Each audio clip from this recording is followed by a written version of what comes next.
I've decided to do something different tonight. I'm just gonna look around the room and tell you who I don't like and why.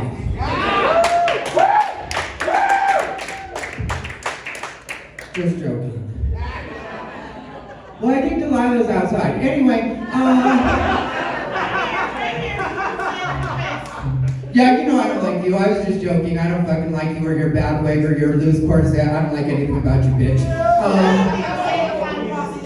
What's that? You became a juggalo 40 years after they were famous. That's nice. Great comeback. This is why you don't get booked anywhere.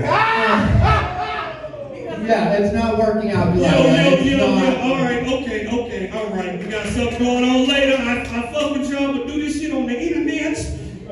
This is the most entertaining thing that's happened tonight. Yeah, but we got somebody else going up next that this is not happening right now. Yeah, I forgot. I'm sorry. I apologize, but not tonight. All right, Delilah, I can cuss you out outside as well. Now you get another boring episode no one will What's that? Now you get another episode.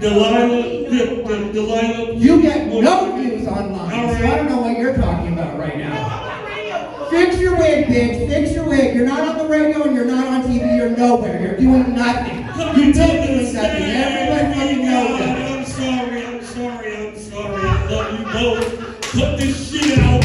Ain't nobody we're about to do that shit tonight. Mother suckers.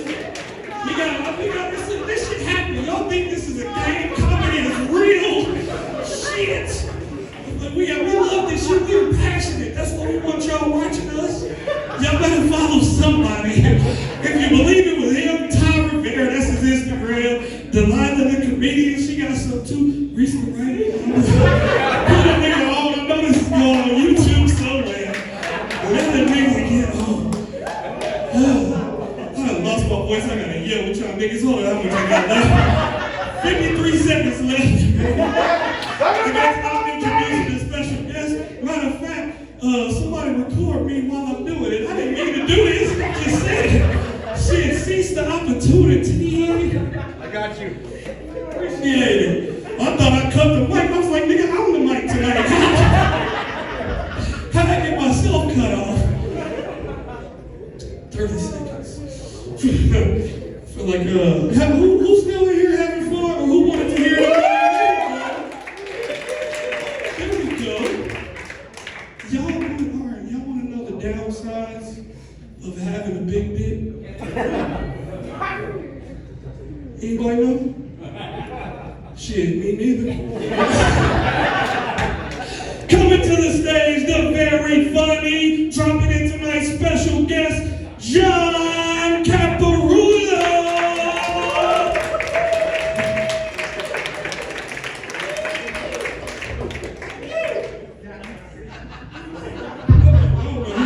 No. Good save. Nobody even remembers that shit. Before that. You gotta do it. I've been there, man. I've been there. And I'm glad I'm not anymore. I understand. Difficult moment. I mean, because like at first, like, 'cause I don't know shit about it either. I'm sitting there like, oh, they're just joking. They're not fucking joking, are they? Like this, yeah, that shit got to the point where like, yeah, they're just, both of them are like, this is fun. I don't care if it's funny or not. I fucking hate you. And I'm back there thinking like, yeah, I didn't know he was gonna do that. I thought I was just gonna have to come up after that shit. You know, I've done it. I've been in comedy fucking 25 years, and it's not like I haven't dealt with some shit like that before. At this point, we're all just really growing my legend. What's up, everybody? Rivera here, the absolute best LGBTQ comedian in the world. I think my hair is a little messed up. Anyway, what you just saw was a clip of me at the Wiseguys open mic, which I will be hosting the Wiseguys open mic tonight. By the time you see this, you know, Wednesday. That happened last night. Technically now it's like 4 a.m. and that's what happens when you get to live the life you really want to live.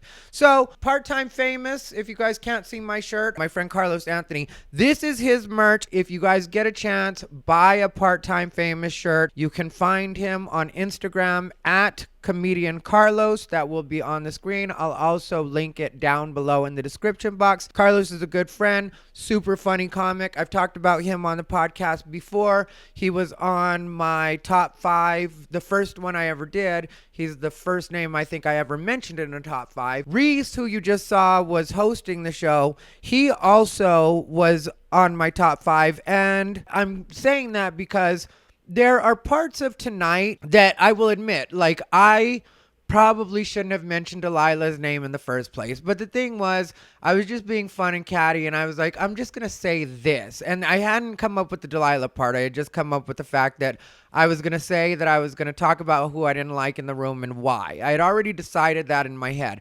And when I do Wiseguys open mic, I don't usually have a plan. Sometimes I'll have a joke or two I want to do, but I don't actually have a plan. And on that one, I didn't know where I was going to go with it. And if you heard, it got a really good reaction just at the beginning part. And then I thought about it and I was like, well, who don't I like that's here? Because the fact of the matter is I get along with a lot of the comics that are at that particular mic. So it wasn't like I was harboring anything or I had anybody in mind.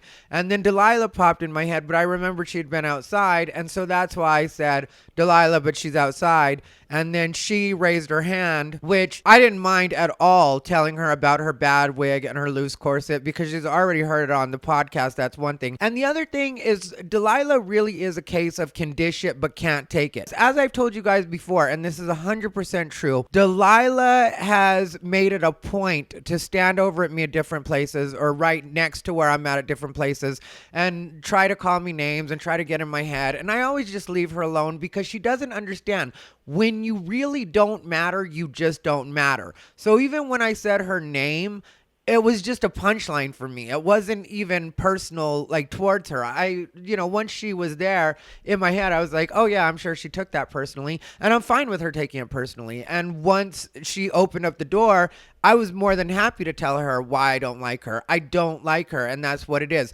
The problem I had with Reese, though, on this particular situation, is the way that mic is set up is the host doesn't go up between comedians. So the way it's supposed to work is you just sit in the back. Like tonight when I'm there, I'm just going to sit in the back and you're basically a voice in the sky. It's not your job to interrupt in any way. We do that at Ocha Thai open mic, but that's a part of what you sign on for when you do the Ocha Thai Comedy Dojo. Wiseguys is not like that, and Wiseguys is not Reese's show. Even when I'm hosting, I obey what I'm supposed to do there. So Reese actually chiming in during my set in the first place should have never happened. He didn't do well on his set, so he was looking for a little bit of shine later, and I know that that's what happened. None of this is me being catty. I'm being 100% factual with you guys. If you notice, he even says at a point, he was like, not that he didn't do well, but he's like, somebody record me while I'm doing it. I didn't mean to do this. I just said it. Shit, seize the opportunity. No, you didn't have to come up there and do anything. Nobody needed you to go up there and do anything. And because I did talk to management afterwards, and even they agree that that wasn't supposed to happen. We're not supposed to be interrupting the comedians at the Wiseguys open mic. That's not the format of the show. The reason that you're in the back is because the show isn't about the host. The show is about the comics. That's the way of things going the quickest. Even if Reese had gone up and interrupted me, I still would have been annoyed. But the fact that he did some time in between, which wasn't his place, and if you look at the time, I was only like less than a minute into my set when he decided to interrupt and then got on stage. Now, as soon as he got off stage, I told him, like, don't ever interrupt me. Like, that's not supposed to happen like that. And he wasn't getting that at first. So he was like, all right, well, let's go outside and talk about it. And I was like, cool, let's go outside and talk about it. And then he goes and acts like he has to set the time, which he really didn't have to set the time unless John Caparulo had wanted to do only a certain amount of time. But usually John, because he's a special guest and he's done so much stuff, he doesn't have a time limit. I know, we all know, because he's there every week and, it's just he gets to do as long as he wants. So we all know the way that works. So when Reese was saying he had to set the time or whatever he had to do, it was like, okay, I guess. But he said we were going to go outside. And like, had we gone outside, I was just going to tell him there's two ways that you could have handled that situation.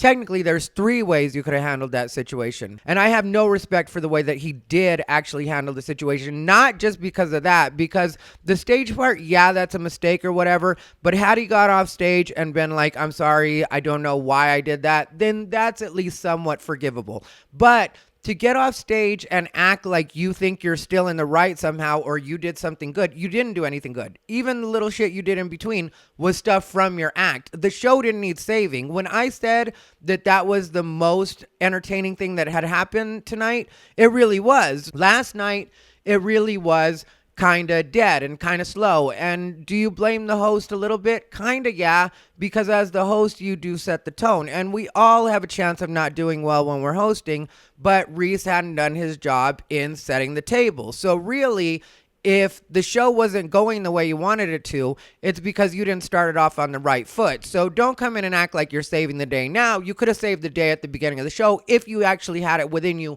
to actually save the day. What happened was you rode my energy, which in a way I'm fine with, but at the same time, you could have rode my energy after I got off stage. Don't interrupt me when I'm only 50 seconds into my set. Like I said, that's not your job. So I really didn't respect that he still felt like he was in the right. And then after he said, let's go outside, and I was like, okay, let's go outside. Then he started being like, yeah, well, you're not going to fucking talk to me. And he started trying to flex and act like he was going to fight. And then he put a chair in between us and was like, stay out of my space, man. Stay out of my space. And it's like, I'm not afraid of you. Like you said, let's go outside. I said, okay, let's go outside.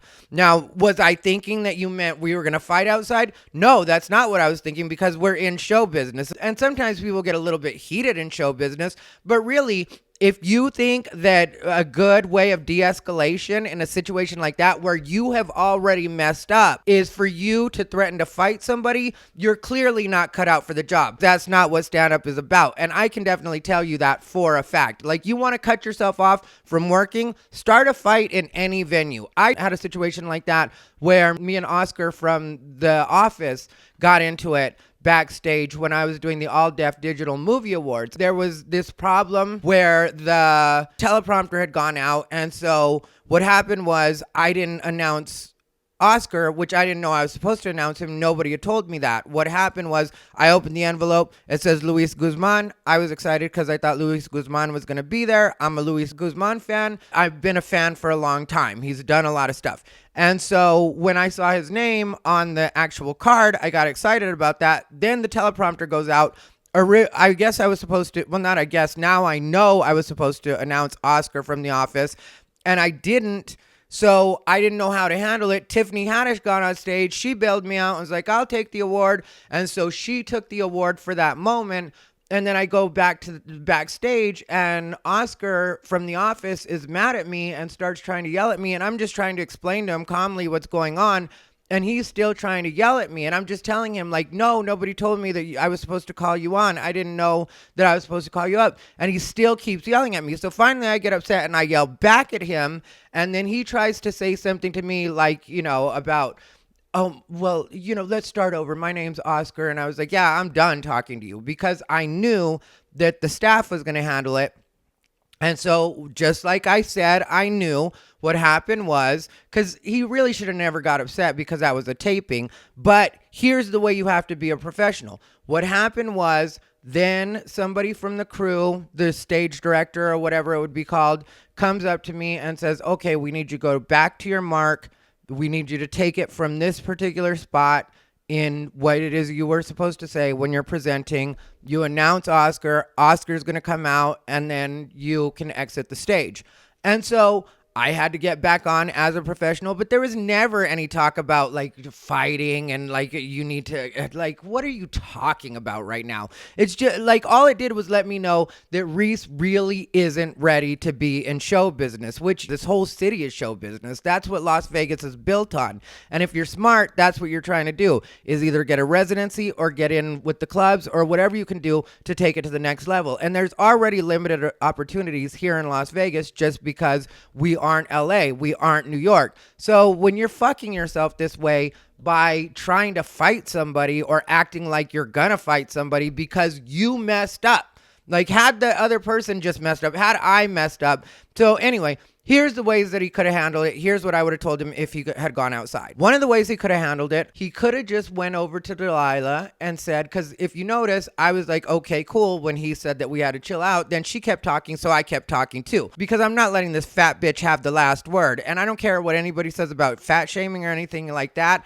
I'll get back to that in a minute, because once you say certain things to me, you will not hurt my feelings. But what you will do is tell me that I have license to say anything about your fat, disgusting, cheap ass that I want to. And that's exactly the way I felt when Delilah said the things that she said. And you guys will see footage of me actually telling her to her face that I think she's a fat, disgusting bitch. And I don't care how anybody feels about it. Anybody want to be down in the comments and you're fat shaming, there's never an excuse. Fuck you. I don't care. So here's what the ways that it could have been handled. He could have gone over and told Delilah to chill out, which would have been the smarter way to handle it, because that happens off stage. I definitely would have left it alone. He could have let it go on, which I would have been completely all right with.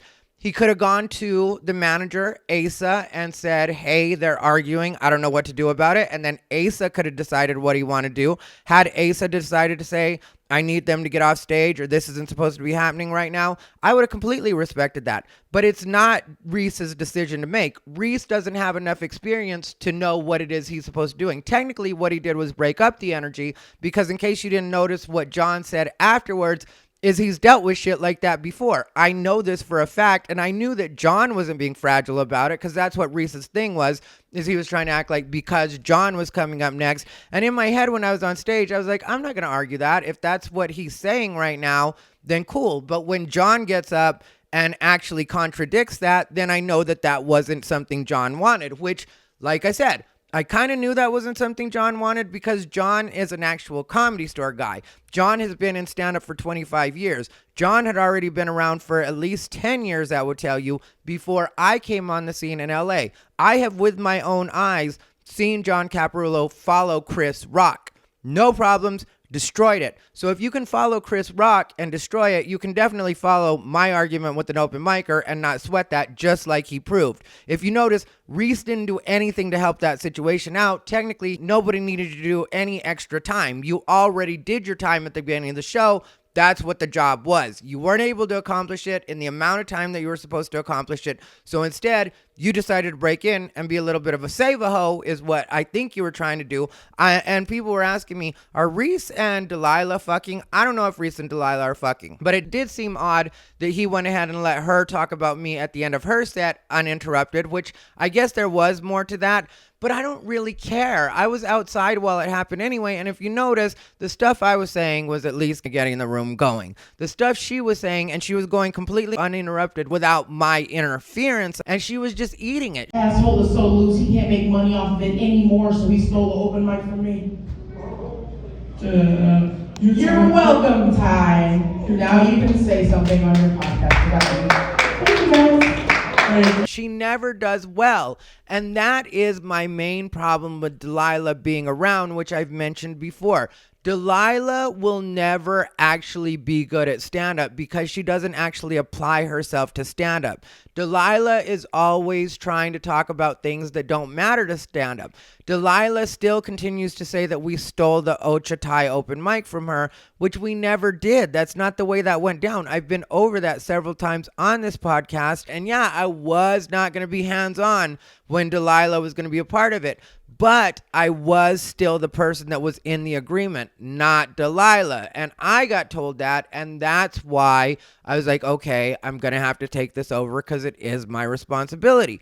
Cut to Delilah more recently talking shit, and that was one of the excuses she was using to talk shit was when she had her room in Henderson, which I talked about not too long ago. Well, that show lasted maybe 2 or 3 weeks, and everybody was talking about the fact that sometimes Delilah would leave the room for as long as 20 minutes at a time and leave the comic on stage. There were comics that were like, I had to do 20 minutes because Delilah was outside smoking cigarettes. That's not the way you run a room. Like with me and AJ, we are very strict about the time to the point where we boo people people if they go over the time, which I won't hear anything about either, because that is a perfectly respectable thing to do. 5 minutes is 5 minutes. If you're doing a 5-minute set, you're supposed to get off in 5 minutes. That's what you're supposed to do. At Wiseguys, we clap them off when they hit their 3-minute mark, because it's 3 minutes at Wiseguys, and that's just the way that it works. So as far as that goes, we really are supposed to stick to time, because some people do want to get out of there. Also, the venue probably wants to get out of there at a certain time, and it wouldn't surprise me if that's a part of the reason that Delilah's room got canceled, because there were comics going from what I know. So if there's comics going, then why would they choose not to let you have the mic after 2 or 3 weeks? If it's going successfully, there's no reason to not have you run the mic, except for maybe you're running too long. Maybe you're not running it in a professional way. Maybe they don't like what it is you personally are bringing. Delilah has been a failure at everything that she's done in stand-up. And like I said, that's really what I have a problem with. It's like you're too caught up in the drama part of it to actually understand that you are screwing yourself. Like, it may seem fun when you talk to your friends and you may paint it a particular way, but everybody knows what's going on with you. Nobody is at all fooled by what it is you're doing, Delilah. Nobody thinks you actually have a radio show. Nobody thinks you actually have a TV show. Nobody thinks you are actually going to have a reality show, which is what she told Ocha Tai after she had been told she wasn't part of the show. She was like, I got a reality show coming, and my cameras are going to be there, and nobody showed up, and she still hasn't had a reality show. It's like she doesn't even live in reality. How could she have a reality show? That would make no sense. It would just be a show, and she definitely doesn't have a show.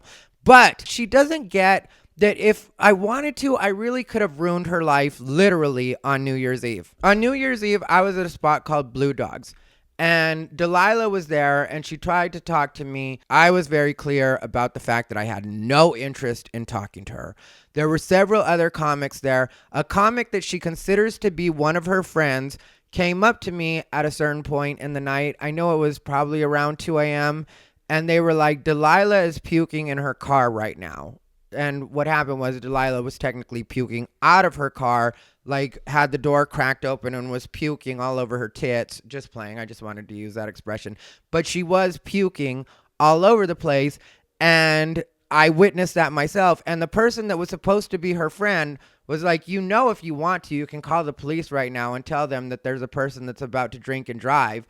And since she has the keys in the ignition, which is more tea than I knew at the time, this is one of your friends, Delilah, doing this. Tells me that if I want to, I can call the police and Delilah will get a DUI. Well, I chose not to call the police. But if I was the way that Delilah is and the way that she really deserves, I would have called the police right then and ruined her whole fucking life.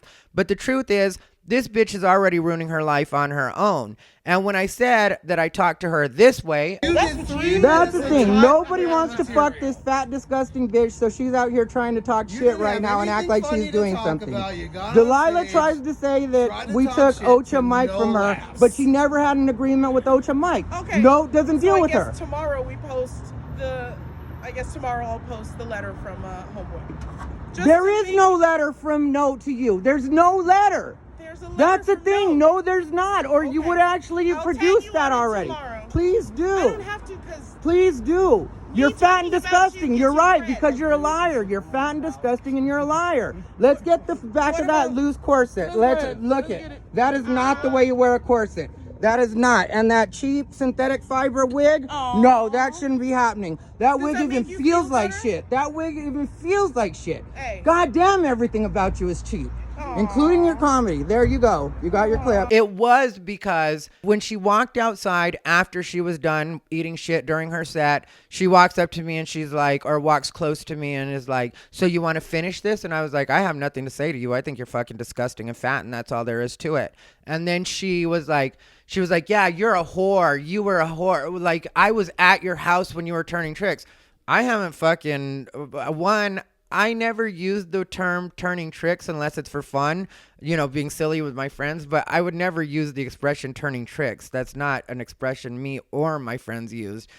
That's more to me like street prostitution. I'm not judging other sex workers, but it's just, I didn't turn tricks. That wasn't my mentality. That wasn't the way I went at it. But if you want to use that terminology, I don't get offended about it. It's just not a way that I would ever talk. 2, I would never have Fiona there if I was doing that. Like, that has been years and years since I've done anything like that. So I don't even know where she got that idea. Then she started, which, like I said, isn't that offensive. It's just stupid because she speaks no sense. So then she starts telling me that I killed my sister, my dead sister, the one that I talk about every Halloween, because around Halloween, that bums me out. But nothing that anybody outside would say about that would make me feel any particular way. I personally don't go into it very much. I'm not going to go into it very much because I have nephews and nieces that are actually my sister's kids that sometimes watch my podcast. And yeah, they're adults, but I don't know what kind of trauma you suffer when your mother dies at a very young age. Her kids were super young. And so I personally don't feel comfortable talking about that on my podcast. But what I will say is there was no way anybody thought I had killed my sister. I was on the other side of town. We weren't doing anything together that night. We weren't even hanging out that night. And it's just like, so you saying that to me lets me know that I can say anything I want to you because you're obviously a dirty piece of shit, and I don't mind calling you a fat bitch, and I don't understand how you wear a corset and you look more like a barrel. What in the cylindric shapes is going on right now? And that wig dried out my hand to the point where it was ashy when I touched it. Her back probably has scratches on it when she takes her shirt off at the end of the night. Everything about her is sloppy, and if you're gonna be a bitch, at least be something to look at. And every once in a while she'll try to make it seem like she's hot or she thinks she's hot, but she's just not. We're in Las Vegas. We're surrounded by bad bitches all the time. There's no way you're going to convince anybody that you're a bad bitch. You're just not. It's as delusional as everything else she says. And so with me, when I went after her, I felt perfectly within my rights. And if Reese had been doing his job properly, what he would have done is walked over to her, especially after I said I was cool to just let it go. Because for me, like I said, it wasn't supposed to be that serious. It was just a quick catty thing to say. It obviously got people going. It was obviously fun. And then I was just going to move on to whatever I was going to talk about next. I wouldn't talk about Delilah, especially if she wasn't in the room. But as soon as she said something, then I was like, you know what?